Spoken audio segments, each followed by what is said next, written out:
All right, welcome everybody. You are listening to Global Affairs Unfiltered with me, Jack Stockwell, here on the 27th day of October 2025. Several things I want to go through. I want to talk about world affairs in a unfiltered sense as an update, because I haven't been on here since Tuesday of last week. A couple of things I want to hit first. I want to hit the Russia has successfully tested the Burevestnik nuclear-powered cruise missile. And just as we have kind of fallen behind here in our armament in this country, we're spending most of our time just giving weapons to a losing war in the Ukraine. The Russians have moved ahead at light speed, developing more and more weapons. And now they have a nuclear-powered cruise missile. The test that they did completed a multi-hour flight that covered 14,000 kilometers. 14,000 kilometers. Then I want to mention what's happening in Venezuela. I've got a couple of comments on that. And then, excuse me, get into an update. For those who are just tuning in, I am Dr. Jack Stockwell at jackstockwell.com, as well as forbiddendoctor.com, and in my 31st year at K-Talk Radio. So Russian President Putin paid a visit to the headquarters on the Ukraine front this morning, where the fellow in charge, Gerasimov, chief of the Russian General Staff, not only briefed him on the situation on the line of contact prior to his upcoming meeting with Trump. It's been postponed, but it'll come back together. But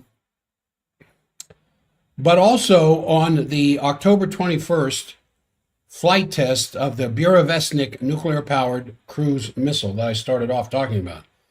This missile completed a multi-hour flight that covered 14,000 kilometers, though he stressed that this is not the range limit for the Burevestnik. He said this: the technical characteristics of the Burevestnik missile make it capable of striking highly protected targets at any distance with guaranteed accuracy. During the test flight, the missile successfully performed all designated vertical and horizontal maneuvers, demonstrating its strong ability to evade anti-missile and air defense systems. The Burevestnik is a nuclear-powered, unlimited-range strategic cruise missile designed to destroy high-value targets, including fortified bunkers, as is reported here in RT. The Russians say that it is undetectable by conventional radar and can only be tracked by specialized spacecraft during the launch and the acceleration phases. And then once it accelerates, they can't track it anymore. Why not? Because it's hypersonic. It's going to be moving greater than 10 times the speed of sound. And while radar can pick that up, the computer's ability to track and figure out what this thing is doing can't keep up with that kind of speed. Because as you know, there are spaces between radar signals. It's not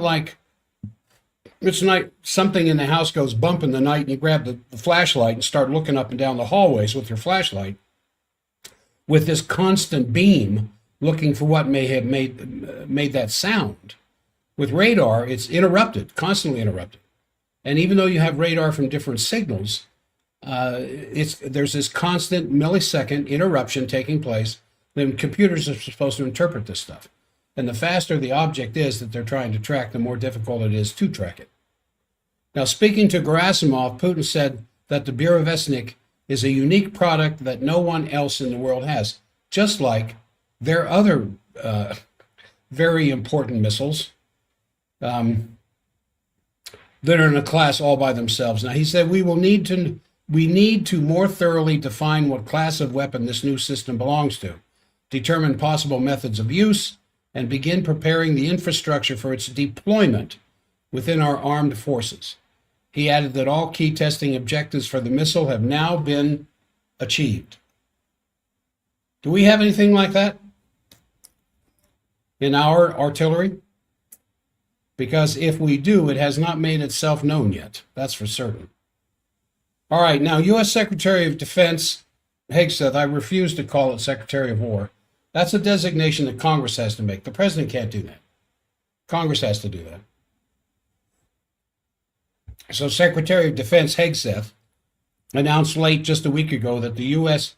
carried out another strike on an alleged drug smuggling boat overnight Thursday on the 23rd. This one operated by the Venezuelan gang, Tren de Agua, that we all know about, in the Caribbean Sea. Hegseth said that on X that the strike killed all 6 men on board and took place in international waters. You see anything wrong with this? You know, this is like, let's say you and me were a couple of narc cops on a street corner in New York City. And as we're standing there, maybe getting ready to leave our shift and go home, a couple of guys come walking around the corner that we know are drug distributors. And you say to me, there they are again. Let's just kill them because they're carrying drugs. And we pull out our guns and we shoot them dead right there on the street corner in New York City. Is there anything wrong with that? Would that be murder? I mean, we're cops. They've got drugs on them. Or we think they have drugs on them because we've known that they deal in drugs. We didn't see them doing a drug deal. They just came walking around the corner and we just loaded them up with our bullets and they're laying there dead on the sidewalk now. But boy, we got rid of 2 drug dealers. Is there anything wrong with that? Does the Constitution, the Bill of Rights, give drug dealers certain rights? They're American citizens, born and raised here. Criminals, sure. Rap sheets, sure. Probably should be in jail, sure. But they're not. They're free out on the street. And we just got rid of 2 drug dealers. Is there anything wrong with doing that? Now, this is what Hegseth said. The vessel was known by our intelligence to be involved in illicit narcotics smuggling, was transiting along, then had a little bit of habeas corpus here, bring him before the judge, bring this stuff before a grand jury. If your intelligence has shown this, show it to a grand jury and let's bring charges. The vessel was known by our intelligence to be involved in illicit narcotic smuggling, was transiting along a known narco trafficking route and carrying narcotics. Ooh. So Hegseth Post included an unclassified video showing the vessel as it was hit. And of course, we trust them completely that this is all accurate. This latest strike appears to be the 10th carried out by the Trump administration now against alleged drug trafficking boats over the past several weeks, which has now led to 43 deaths. Hegseth's announcement came after other developments earlier in the day, including the deployment, and I'm sure you're aware of this by now, of the USS Gerald Ford aircraft carrier currently in the Mediterranean to the Caribbean, and news that Trump is now considering strikes against land targets in Venezuela. Now, if shooting boats to pieces in international waters without some summary judgment or even something before a judge brought with evidence, grand jury indictment, whatever else, and a sentence of death, without all of that, just bypass all of that and go after them and kill them in their boats in the water. You know, again, it's kind of crazy because those boats cannot make it to the United States. I don't know what they're doing. I don't know where they're going, but they're not going to Miami because from where they leave, it's 1,000 kilometers. And those boats can't go that far without mid-Mediterranean or Caribbean refueling of some kind. And all these extra people that are on the boat, that space could be taken up by drugs. Why do you have all these extra people on the boat? Are they dealers being smuggled into the country or what? It just seems like you're losing a lot of drug carrying space by doing it this way, which is now 43 deaths. I prefer to call them 43 murders because they were not given due process. What would due process involve here? What would you do? Well, you would go board the boat, even if it's in international waters, and tie it up and pull it to American sovereign waters. Then you arrest them. And then you bring them before a grand jury. And then the grand jury decides whether to indict them or not. Or you bypass the grand jury and go straight to the judge. They have certain rights, even though they are non-citizens. If they are inside the United States territorial area and to be arrested by the police, they have certain rights. Miranda isn't just for American citizens. Then they have a chance to defend themselves in court before a jury of their peers. And if the jury decides they're guilty, fine. Due process, according to the Fifth Amendment, has been carried out. But they have Fourth, Fifth, and Sixth Amendment protection. Out there in the middle of the ocean, that's murder. Just to shoot their butt. We have intelligence, he said. We have intelligence that they're carrying drugs. And so we have to trust them, the powers that be, that this is the case.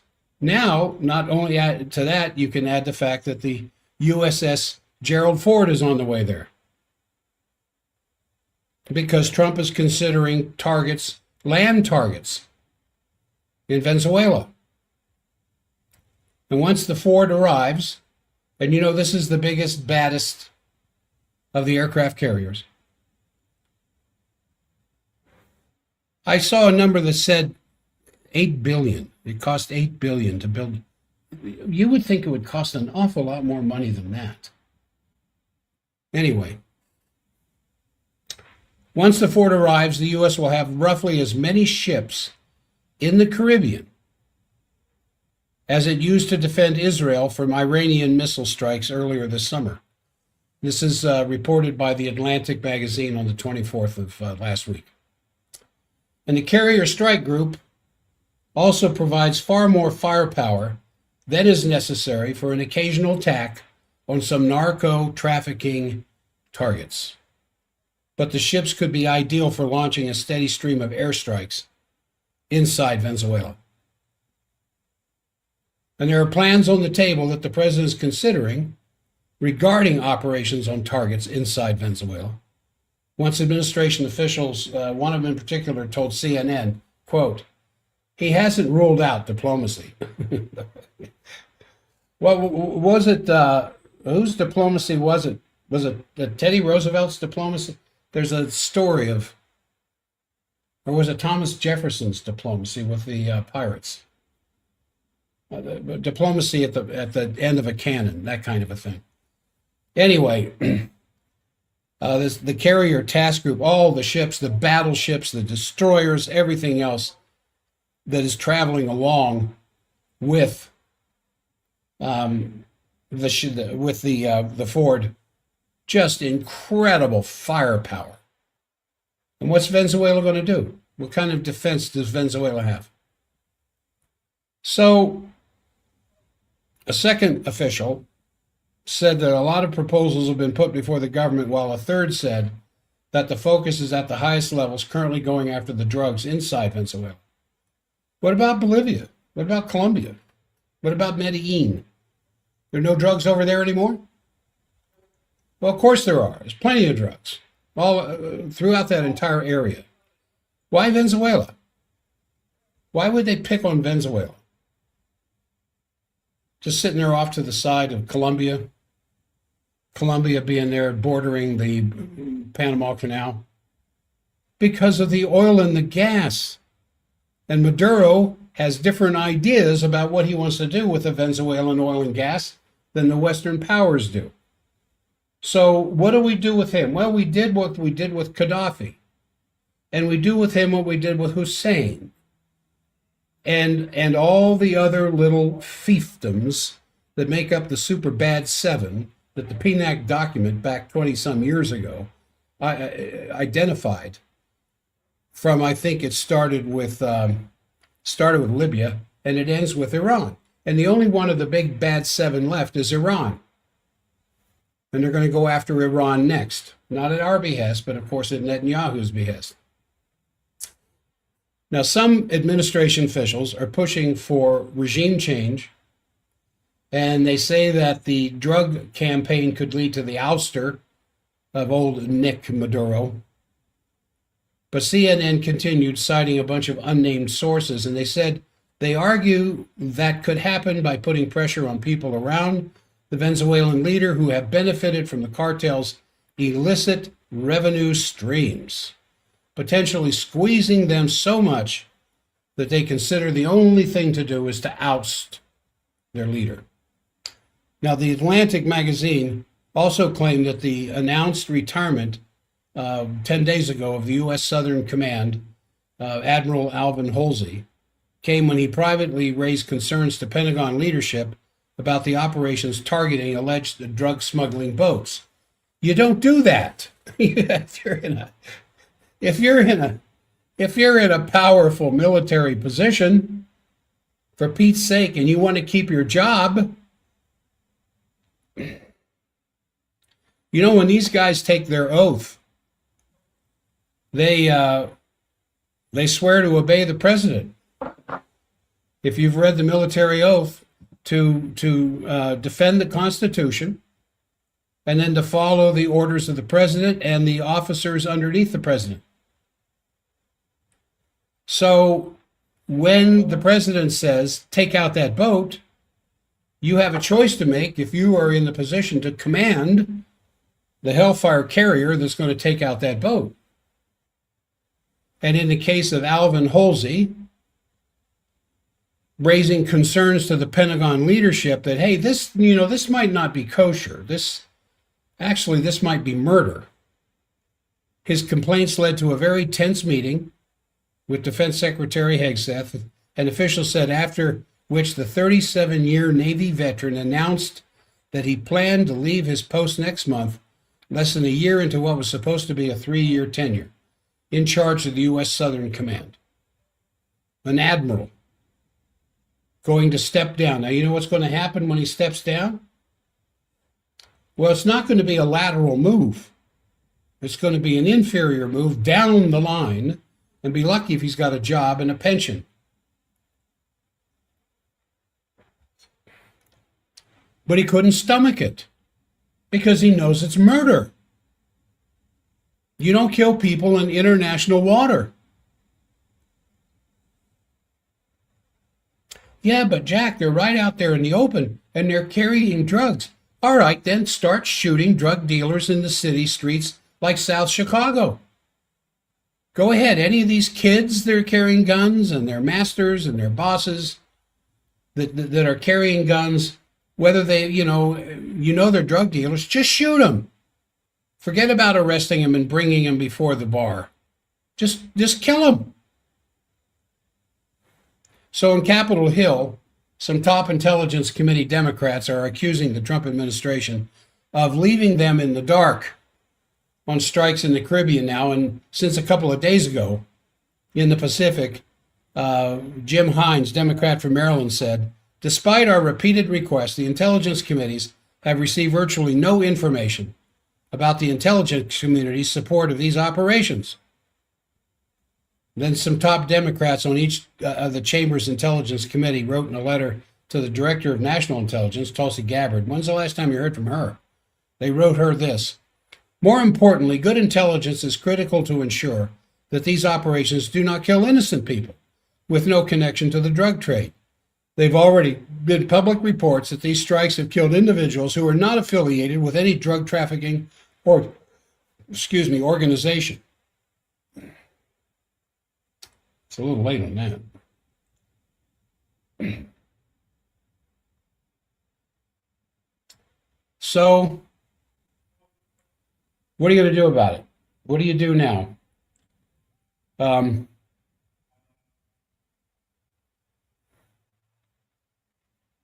Anybody else going to step up to the bar and question the president's logic in killing these people in the open seas? All right. Now, I want to say to those of you I see just tuning in, hello. I'm Jack Stockwell. This is Global Affairs Unfiltered. And I am very happy to be here with this responsible position. And now we're experiencing, I think, what you could call a strategic roller coaster that's going on at the moment, where one moment you have hope that a strategic breakthrough can occur, and the next moment you're kind of in total turmoil that everything is in shambles again. So I'm extremely happy that today we have the options that we usually have of supporting this kind of a military operation or not, just as we have the opportunity to support what this administration is doing or not.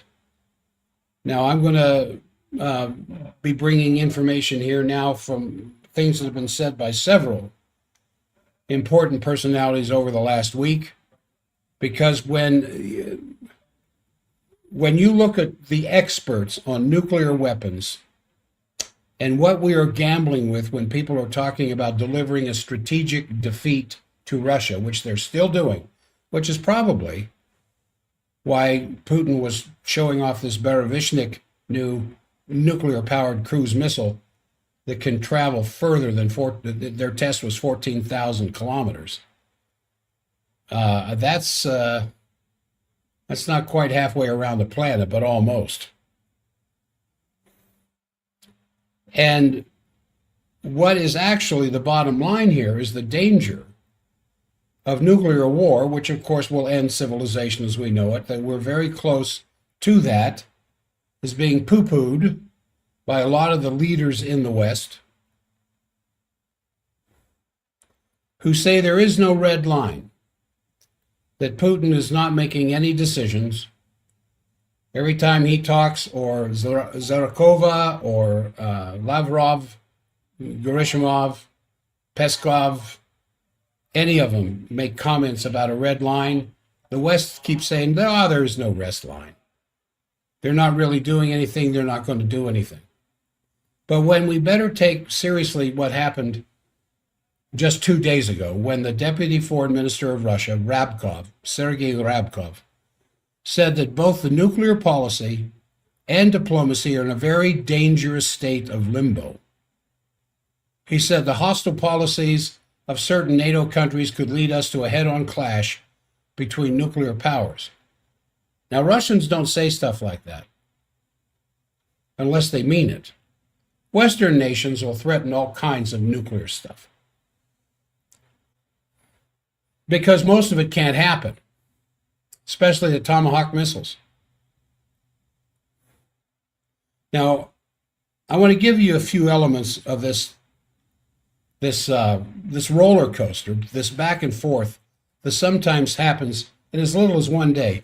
The Wall Street Journal, just Wednesday, I think, of last week, reported that the United States has now given the okay to Ukraine to use Tomahawk missiles for strikes deep into the territory of Russia. The same day, President Trump wrote on Truth Social that that was fake news and that the United States has nothing to do with these missiles, and that whatever or wherever they may come from and whatever Ukraine does with them, the United States has nothing to do with it. Now, it's not that the Tomahawk is being produced by 50 countries like pancakes. I mean, there's only one country that produces the Tomahawk missile, and there's only one country that controls the Tomahawk from launch to target. So it's quite understandable that Putin answered this, saying that if the Tomahawk is delivered to the Ukraine, it definitely would not change the situation on the battlefield, but it would be a very serious escalation. And the Russian response, he said, would be serious and overwhelming in the same period that President Trump had suggested for a continuation of the Anchorage meeting this last summer should be continued with a summit in Budapest between Trump and Putin. You see that at this this is this is why it's getting so difficult to try to make some sense out of what's going on here. And Trump is just replete with back and forth, up and down, outside, inside comments that is very difficult to try to pin him down on what he's actually saying. And so at the same time, he says he wants to continue the Anchorage meeting. He just gave the okay for tomahawks to the Ukraine, and then Truth Social comes out, the real President Trump comes out. No, it's all fake news. So where does that leave us? Now, he's also saying that the Anchorage meeting should be continued in Budapest. And then just a short time later, Trump says he didn't want to waste any time, that the summit is not going to take place. And Putin, whom one can only admire for his incredibly endless patience with the West, said it's always better to have a dialogue than confrontation, which is one of the statements that Charlie Kirk made that I really like. In fact, I've kind of adapted it into my life. When the discussion is over, the violence begins. When the talking ceases, the violence begins. So, Caroline Leavitt, the White House press secretary, said that the summit is not completely off the table, and one can only hope it happens at some point. But Marco Rubio has been over there talking to Lavrov. What do you suppose Lavrov is telling him? Maybe they're trying to use Rubio as a go-between to talk some sense into Trump's ears, because Trump is getting some really bad advice. He's surrounded by neocons. Mike Pompeo may be one of the worst. But at the same time all of this is going on, the United States also imposed sanctions on the two largest oil exporting firms in Russia, Rosneft and Lukoil. And one has to understand that this sanction policy is part of a policy of delivering a strategic defeat to Russia by cutting off its oil revenues, and then supposedly making the continued funding of weapons production possible, or impossible, because of the funding cut off by the oil embargoes or sanctions. So the borderlines between all of these things are extremely blurred anymore. Chancellor Merz in Germany said at various times that he deliberately will not admit whether Germany is planning on delivering the Taurus missile to the Ukraine, because he has now shifted to a policy of strategic uncertainty. Those are the words he used. I mean, this is one of the most idiotic policies I've ever heard of. And I would appreciate it later if one of my brilliant listeners out there could explain what strategic uncertainty means. Now, it's my understanding that one of the things that prevented nuclear escalation in the time of the Cold War was that there was a certain transparency, so that each side would know what the other one was doing, and that there was a strategic dialogue among channels of discussion that even existed at the height of the Cuban Missile Crisis via a red telephone between President Kennedy and Premier Khrushchev. And you remember, those of my age, you remember that. I remember it in the 70s or the 60s. And then all the movies that came out after that of the red telephone. And this idea that you can somehow leave a ambiguous idea such as, have you sent nuclear weapons, comrade? Are these weapons nuclear armed or not? You know, these keep the opponent in a condition of guessing. And so, in my view, I'm really interested what Postel had to say in a recent meeting this last week, Ted Postel, when you're playing with fire with a nuclear accident. I mean, given the fact that this last week there were 3 strategic maneuvers involving nuclear weapons. one by Stratcom called Thunder 26. And we should remember that Cannon, the previous head of Stratcom, in a meeting last November at CSIS in Washington, said the United States can have a nuclear war and win it. And one just has to make sure that the United States then has enough nuclear weapons left over then to keep a dominant position in the world when the world is completely burning up from the nuclear destruction that the United States initiated. I mean, this is complete insanity. And I think the fact that you still have the coalition of the willing pushing deep to keep arming the Ukraine, and I think Macron has called for a meeting of that coalition today in London, or not today, I think Saturday. Yeah, I think it was Saturday. And also Zelensky would naturally be there. And the highest French general just reiterated the idea that France had to be prepared for a war with Russia in the next 4 to 5 years at the latest. Britain, as you know, as I've talked about several times, is planning on being war ready by 2029. And that's essentially what Merz has said about Germany. He wants Germany war ready by 2029.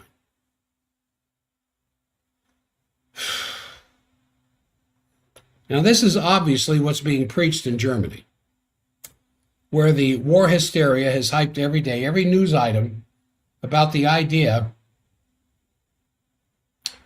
that we have to go back to the draft. That's what Merz is saying in Germany. We've got too many guys opting out. We're going to have to go back to the draft because if it comes to war, this is what the war statisticians say. If it comes to war between Germany and Russia, Germany will be losing 1,000 soldiers every day. And they're going to have to be replaced by the reserves. And on, as if the memory of World War II would have been completely erased from people's minds.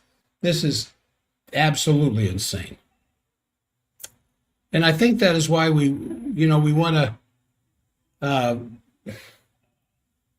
look an awful lot deeper into these peace policies that are being suggested, namely the possibility of completely not only normalizing relations between the United States and Russia, but putting a peace treaty on the table via the construction of the Bering Strait Tunnel, which would connect Alaska with Far East Russia and open up the vast area of Russia's Far East for incredible investment possibilities. Also, naturally, in Alaska as well. And that would be the economic basis of a true peace policy, replacing that confrontation with cooperation to the benefit of all countries involved. Because the projects are so large that many countries which are raw materials poor could be invited to participate in the exploration of the North, much of which is permafrost. And therefore, it does require enormous investments and changes in the landscape to make that even possible.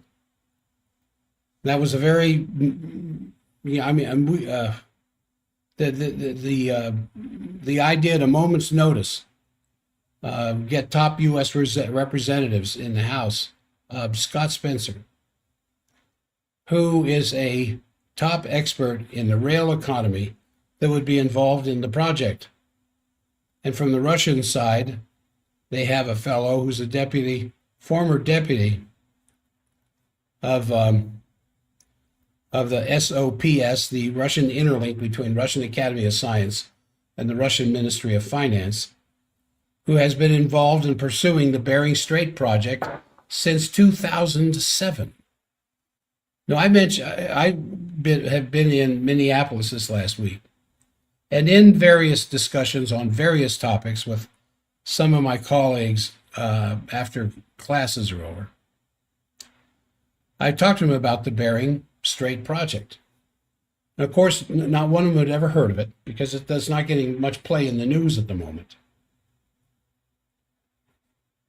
But I said high-speed rail being built under the Bering Strait. I said, do you know where the Bering Strait is? Oh, yeah. I said, well, how wide is it? What's the nearest Alaskan town to the Dolomite Islands out in the middle of the Bering Strait? The bigger one is Russia, the smaller one is America. And they're like about 3 miles apart from one another. So technically, we're only 3 miles from Russia. American territory is only 3 miles away from Russian territory in the middle of the Bering Strait. And I said, well, are you aware of building a high-speed rail system under that strait for Eastern Europe, Eastern Siberia, and Western North America, all the way down through Central into South America? The high-speed rail transport. High-speed rail transport is still the cheapest transport out there of anything. So, the deputy of the Russian Direct Investment Fund, whose CEO, Kirill Dmitriev, who I've talked about many times, has come out in the context of this Anchorage meeting, repeatedly talking, completely excited about the incredible potential which would be there for all the participants of this project. And naturally, a very important bridge and tunnel builder from Italy, Professor Silverio, who spoke about the cultural and humanist side of bridge building instead of war. Imagine that. Imagine instead of war, you're building something between the two of you, the two warring nations, that can only lead to greater economic benefit for both of you. Well, this is the alternative. And the same approach has to be taken if we ever hope to get peace in the Middle East, with the Oasis Plan, where you, with a series of small nuclear plants powered by thorium, very small plants. France already has some of these. They're very small plants, but they can produce fresh out of seawater like crazy. And obviously you can't water the growth plants that we have that currently exist inside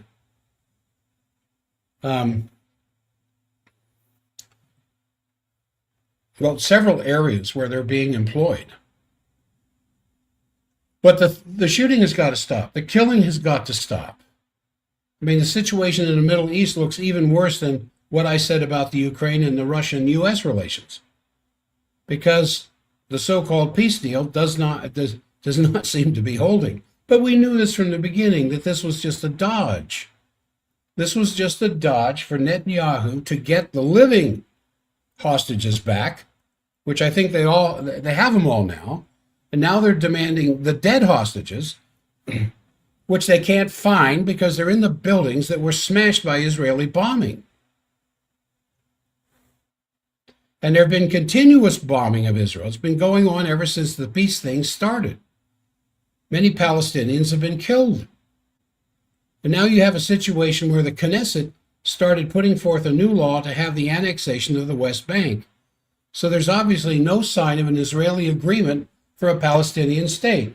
And of course, some of the comments that came out of the side of Netanyahu's mouth occasionally was that there never would be a Palestinian state. He was never, ever going to agree to a two-state solution. And so the fighting continues. And as long as the fighting continues, he will be in charge of it. They got an election coming up. His re-election is not a sure thing by any means. But he needs to be in the position that he's in and maintain the position that he's in to keep himself out of jail. And so there's obviously no sign of an Israeli agreement for a Palestinian state, which would be part of Trump's peace agreement, calls for it. And this is why the tribunal, which was held by Richard Falk, a U.S. professor and former UN inspector for Gaza in Ankara, which will go on until yesterday, I think it was supposed to end, where they will publish a report. And obviously, that will contain the testimony of many eyewitnesses who were in Gaza, observing what war crimes are continuing to be committed there, even as I speak to you this morning. And from the International Peace Coalition, make sure that that report gets distributed widely. Now, also, the International Court of Justice made another ruling saying that Israel did not provide any proof of their charge that the reason that they forbid the United Nations relief workers to be involved in the distribution of humanitarian aid in Gaza was because there were many members of the United Nations relief workers who are also members of Hamas. So the International Criminal Justice ruled there is no proof of that, so the entire worsening of the humanitarian situation by outlawing these relief workers from getting in there was part of the general picture of these crimes. And so the relief continues to be seriously held back, which leaves us with a situation where we have to really redouble our efforts, individually, with a group, or whatever else, in constantly contacting our representatives, our senators, to not compromise on this peace. We have to take the only alternative, which would be the security of peace. And this is to stop the confrontation against the global South, the global majority, Russia, China, the BRICS, the SCO, and move towards a regime of cooperation addressing the most important problems of humanity: hunger, poverty, lack of clean water, the lack of electricity, the migrant crisis, and develop together the countries of the global South, helping them to overcome the remnants of colonialism for good. So this is what needs to be done. And obviously, the window of opportunity to avoid World War III is closing. Now, I've talked about this several times in the past, but when you go back in history, you can see very clearly. Did it get to a point where it was too late to stop World War I? When it was too late to stop World War II? And so in terms of the future, you never know that exactly, but what you can say is that we're extremely close to a point of no return. Now, there's a couple other thoughts here I have about nuclear war versus conventional war.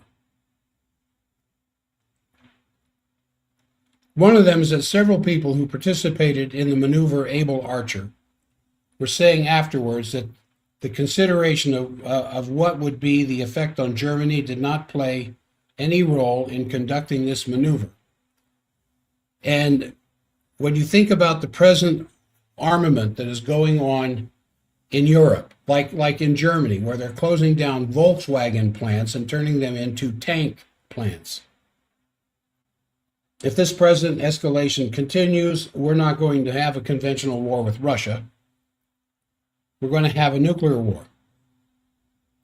Because it's very clear to me, and I think I'm right, that the reason President Putin changed a year ago the Russian nuclear doctrine was because they realized that the doctrine as it had been up to that point was not sufficient to deter a potential opponent from going over red lines one after the other. So Putin, about a year ago, changed the doctrine. And it has been that Russia would only use nuclear weapons when the existence of Russian state was at stake. Then he changed it to say that even if a conventionally armed country is threatening the existence of the Russian state, which is backed by a nuclear power, then under that condition, if the existence of Russia is at stake, Russia would reserve the right to use nuclear weapons. Now, what does that mean? That means that Russia, if they're threatened by a non-nuclear country that is backed up by a nuclear country, then Russia would have the right to use nuclear weapons. against Ukraine, is essentially what he's saying. So the condition obviously is referring to the situation in the Ukraine. And the countries backing it are naturally the United States, Great Britain, France. That's when Lavrov made that comment many months ago. You don't think we know where Washington, D.C. is? You think we don't know where London is? You think we don't know where Paris is? So, this illusion, are the Europeans causing an illusion that they're telling their people that they have to be prepared for conventional armament for a war that will not take place in any form that they somehow think it might? Now, the most important thing right now is that Germany is being subjected to a strategic deception. I'm using the word deception by its political leadership and the American leadership. They're deceiving the German population. This claim has been, well, the claim that is out there now, that in 2026, the U.S. and Germany will have mobile conventional strike weapons placed in Germany. And I want to assure you, as a person who has studied this stuff, and listening to the statements coming out of the Pentagon, who know something about these terrible weapons, that we're not talking about non-nuclear weapons when they're talking about these weapons that would be the final end. This is a lie that's been conjured up by Merz and his political cohorts in Germany. Now, I'm not a German citizen. I talk about Germany a lot because Germany, to me, is kind of the obvious representative of the rest of Europe. Oh, I missed a couple of comments coming in. Venezuela claims capture of CIA group, accusing the U.S. of plotting a false flag. I don't know if the Miami Herald is trustworthy or not, but this was on Drudge, which I usually don't read. Well, that's interesting. Venezuela claims the capture of a CIA group. I wouldn't be surprised. Obviously, the CIA is there. All right. Now, I said I'm not a German, I'm an American, and the Americans are involved in this. My country is involved in dragging me and my sons and grandsons and perhaps granddaughters into a war with Russia. And the Russians understand this. They've already made some statements about it. They will treat these weapons as nuclear because they have to. As Putin has said several times, when you bring a missile into the Ukraine that is capable of carrying a nuclear weapon, and you say, contraire, it's just got a conventional load in it, don't worry. And Putin says, well, we're not going to worry. We're just going to take it out the second we find out where it's at, because we don't know if it has a nuke in it or not. So if you sat down as a military analyst and you looked at the number of these weapons that would be going in there, they have no meaning. I mean, the capacity for these weapons to do any damage that's significant is near zero if they're not nuclear armed. You can bring in 100 of these Tomahawks. If they don't have a nuke on them, it's not going to change anything. But if they're nuclear armed, then they can do quite a bit of damage. So there's no question from the point of view of a military analyst, Russian or American, that those weapons will be nuclear armed. That's obviously the reason they're bringing them in there. Because both sides know that if you bring it in there with a 1,000-pound warhead or a 2,000 or 3,000-pound warhead, it's not going to do anything but bring down a building and put a big hole in the ground. And they're not going to waste these missiles, of which they only have so many, on a conventional load. So that's why Putin and Gerasimov, here just this last weekend, said, we will treat them nuclear armed. Now, this is an incredibly dishonest and cynical thing for the Germans to be doing to their own population. You're betraying your own population because the German population has a right to know that these weapons will be treated as a nuclear weapon and that they will have They will be nuclear weapons.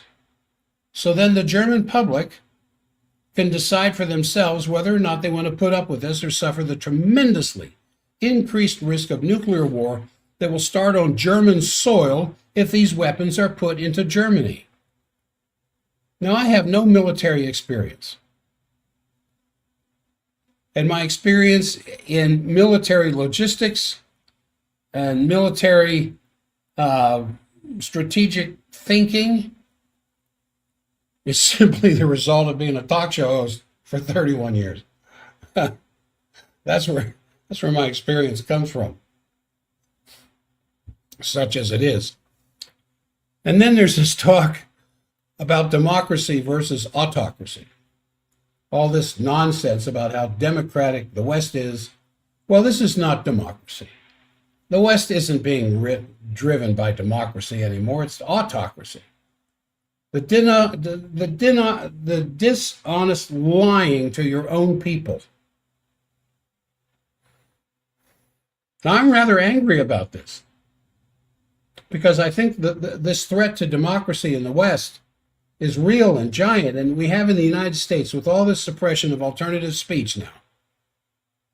I know in Germany it's going on at a high level.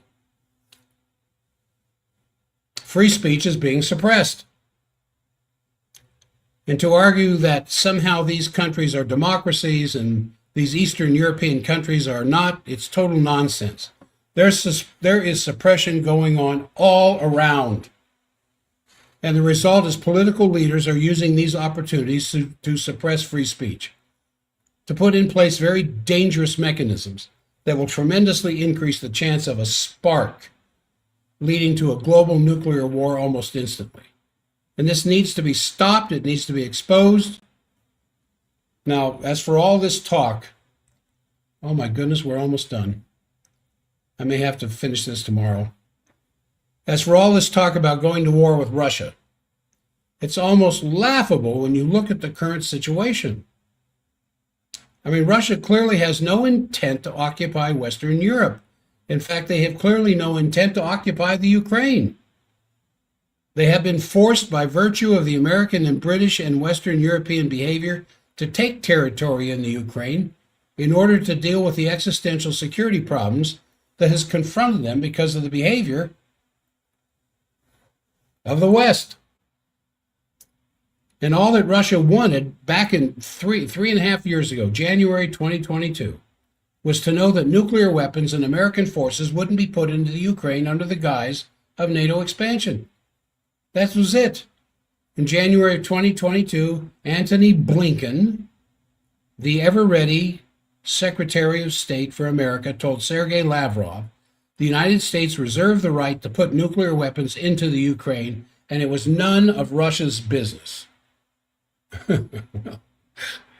Should anybody be surprised that in February, weeks after Blinken told Lavrov that the United States intended to put nuclear weapons in the Ukraine, that Russia finally invaded the Ukraine? Now, those who are inclined to describe tremendously high levels of immorality to the Russian decision to invade, because war is an immoral activity, and I do think it's it is immoral to start a war. But you start a war because the consequences of not having the war will be much more serious than if you don't have the war. And that was a decision that was made by Russia that, frankly, I would have made in his position. I would have done the same thing that Putin did. Because if I were a decision maker advising John F. Kennedy back in 1962, when I was a mere young boy of 12, about whether the United States should tolerate Russian nuclear weapons in Cuba, I would have fully supported the Americans sending U.S. Marines and invading Cuba to have those Russian nuclear weapons removed. Fortunately, Khrushchev showed great wisdom from the mistake he knew he made, and I say he understood that he made a serious mistake, and he was courageous enough to recognize that it was a mistake and negotiated a way of stopping American invasion of Cuba, which would have certainly incurred Khrushchev had not negotiated with Kennedy to remove those weapons. And what did Kennedy do in return? He took the nukes out of Turkey. Tit for tat. Now, the great courage and foresight that Khrushchev showed after he had made this mistake, inserting these weapons, I think should be applauded by everybody. It's generally not done because it's a very courageous move to correct a very big mistake, even if he is the enemy. Now, why should Russia then put up with more dangerous and threatening situation of nuclear weapons even closer to their national capital and decision-maker centers than Cuba was to the United States? I mean, why should they do that? I mean, this is exactly the reflection of security concerns. I mean, you could ask anybody, including the people in the European Parliament, to explain why Russia was wrong when they were given no alternatives by the West except to invade the Ukraine. And if you look at their actions, they were driven by U.S. and British and Western reactions to continue a war they did not want. They were happy to pull out. They made it clear that they would have pulled out of the Ukraine. They did, in fact, start pulling out when the Americans and the British came in and told Ukrainian Zelensky, "You're on your own. We're not going to support you in any way. And if you agree to the negotiations you just entered with Russia that's causing them to pull out now, you haven't got us." But that didn't happen. It was the Americans and the British who stopped the Russian withdrawal and forced the Russians to do what they did not want to do, which was to have a full-scale war with the Ukraine.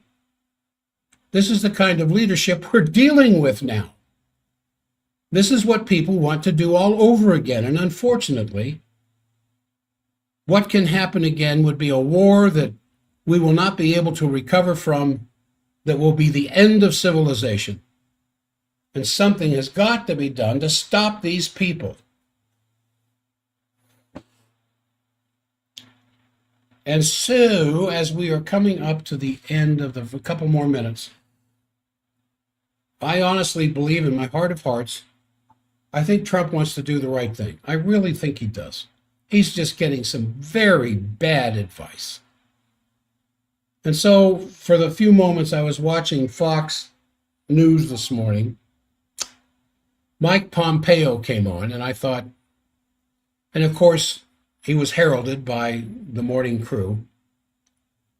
And anybody that would give Mike Pompeo 5 minutes with a microphone obviously does not understand the seriousness of the situation. And so here we are on the 27th of October, 2025. Coming into what could become an incredible showdown.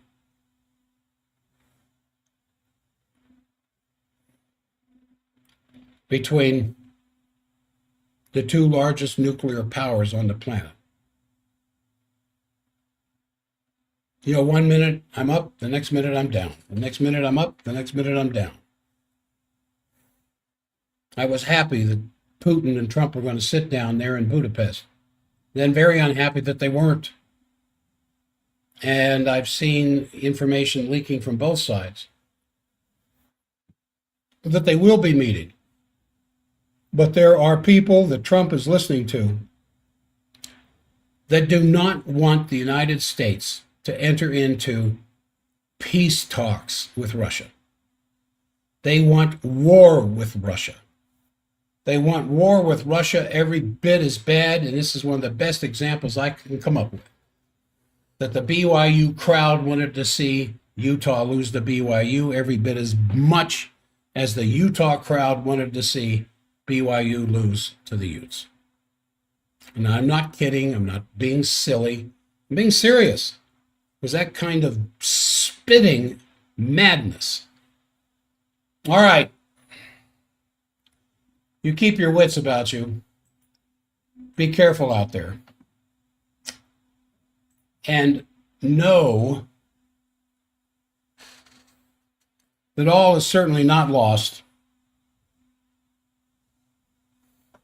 But I'll be back tomorrow.